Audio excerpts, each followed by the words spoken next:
Some very unusual specs of the Nikon Z5, if I do say so myself. For me, I think a full frame, cheaper full frame cameras are a good thing. Just, it kind of opens up the market to more people. No criticisms there.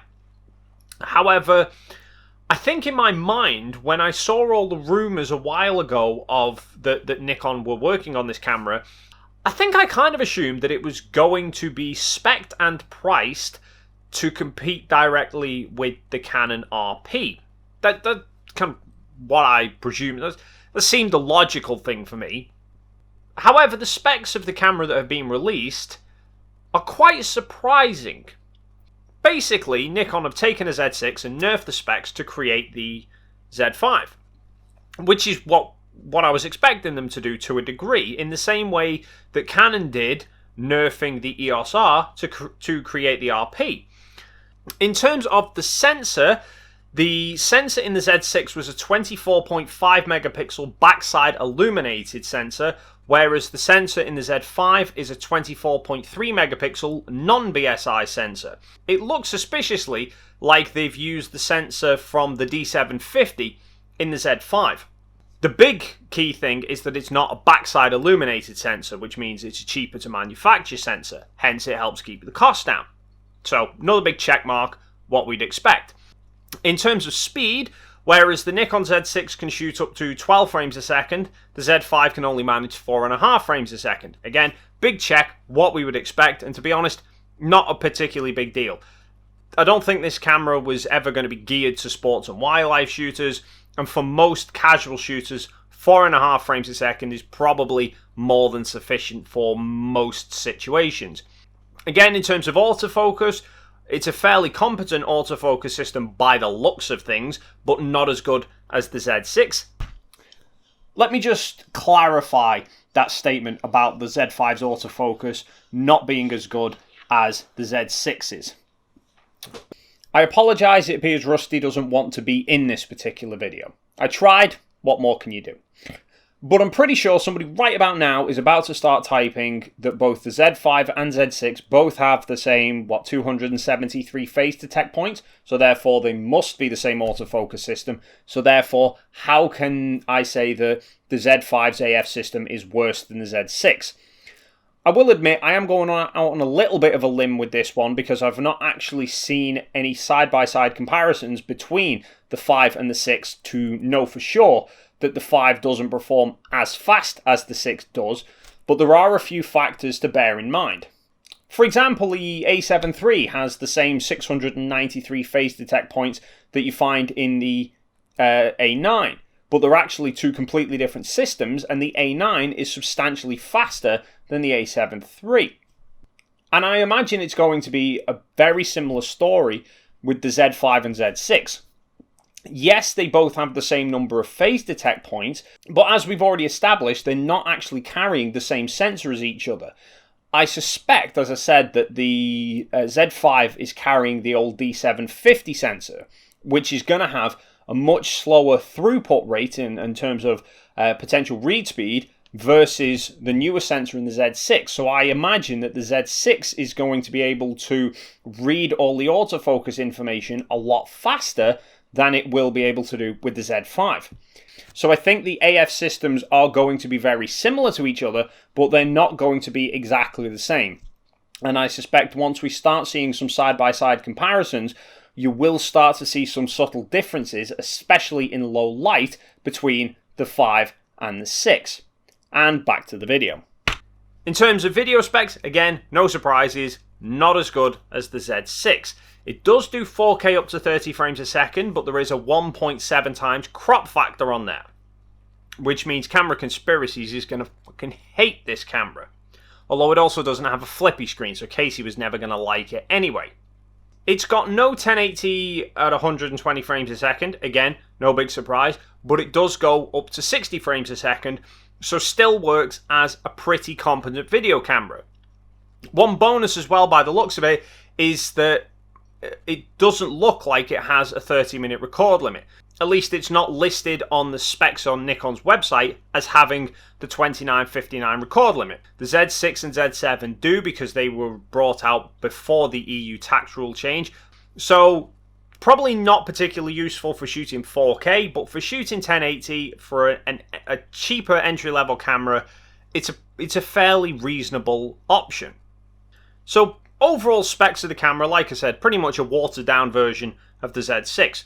A couple of nice bonuses though about the camera. Firstly, it's equipped with a USB-C charging capabilities, which is good. I think all cameras are going to be moving to that these days. It's just handy to have. I mean, I've got my camera plugged in now, running on charge, just to kind of prolong the battery life a bit more. Also, talking of battery life, it's nice to see that it uses the same sort of batteries that's in the Z6 and Z7.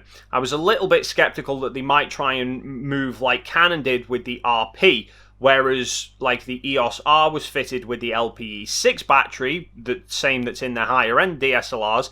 They fitted the RP with the LPE17 battery that you generally find in their APS-C mirrorless cameras or their Rebel series DSLRs, and have nowhere near as good battery life.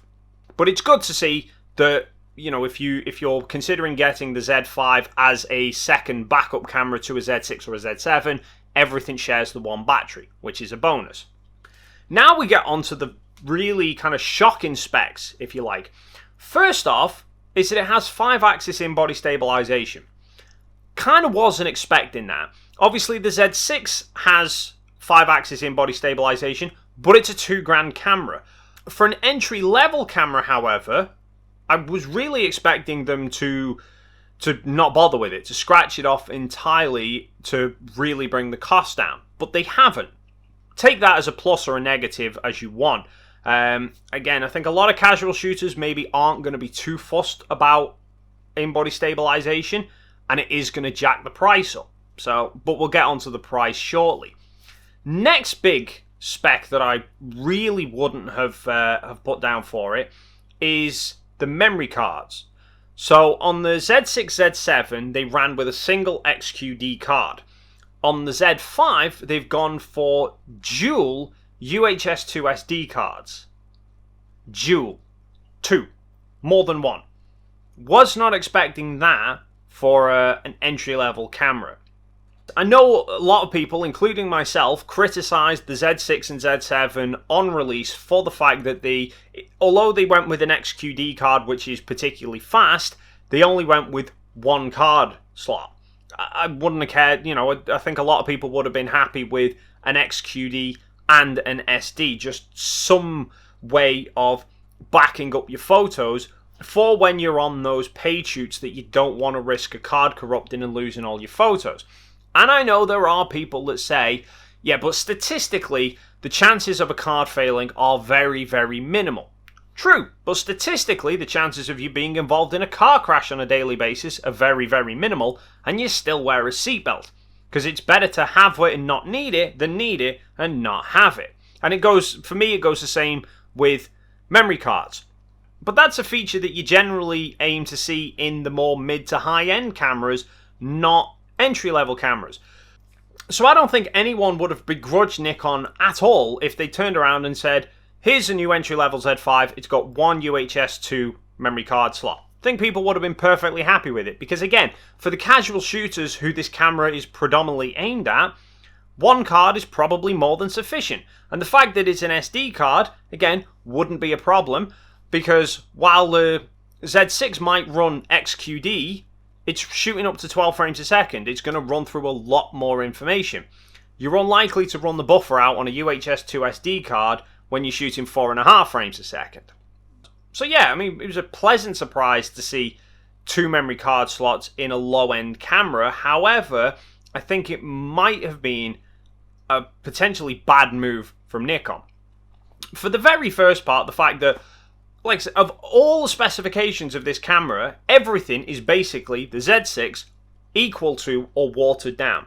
Apart from the memory cards, where the Z5 now sits not below the Z6, it maybe sits level with it, but arguably it sits above the Z6. Now, I know at some point there is going to be a replacement for the Z6 and Z7. Hell, there's already rumours that there's going to be a Z6S and Z7S, which might well have 2 memory card slots. So I think those people who maybe looked at the Z6 and thought, that camera would have been perfect, but the single card slot is a deal breaker for me, I don't think they're going to be likely to now look at the Z5 and think, that's the camera for me. More likely, they will probably say, I'm going to wait until the Z6 replacement comes out that likely will have 2 memory card slots, and then I'm going to buy that instead. And adding an extra card slot must have jacked up the price. And here we come on to what is, for me, the strangest of the specs for the Z5, which is the price point. Because it's priced at 1,400 quid. Now, I know the Z6, when that was launched, came out at 2 grand. So you're looking at a fairly sizable difference between the launch prices. But the Z6, 1, was launched a while ago, and 2, that price came down fairly soon after launch with rebates and stuff. Now, you can pick a Z6 body up brand new from Wex UK for 1,550 quid. And that is, you can buy that now. That's not you've got to pre-order it and wait several weeks for it to be shipped out. So I can't imagine a scenario where someone's looking at the Z5 and they wouldn't think, I'll spend the extra 150 quid for a camera that I can have right now, no waiting around, and it's got a better sensor, faster shooting speeds, better autofocus, better video features, apart from only having the 1 memory card versus 2, it's just a generally all-round better camera. For me, if I was looking at the Z5 and considering buying the Z5, I'd buy the Z6 instead. By comparison, the Canon RP you can get for 1,200 quid, and that is including the EF to RF adapter, that's more the sort of price point that I would have expected to see the Z5 come out at. I think as good a feature as IBIS is, it costs money. It's a complex system, it costs money. I think if they took that off and they got rid of one of the SD card slots and just gone with a single card slot instead, they probably could have sold that camera for about 1,200 quid, and it still would have been a pretty formidable camera for anyone who's looking at the Nikon system. It will be interesting to see. I know I've seen rumours that Sony are supposed to be bringing out like an A5. So it will be interesting to see whether, if that camera turns out to be true, is it going to be spec'd and priced similar to the Z5, or are they going to focus it more against the RP? But what do you make of the Z5 announcement? Leave your thoughts and comments in the box down below. While you're down there, please consider checking out my Patreon account. You can help support the channel and get some exclusive behind the scenes content. And if you liked and enjoyed this video, please consider hitting the like and subscribe button as well. As always, thank you so much for stopping by, and hopefully I will see you in the next video.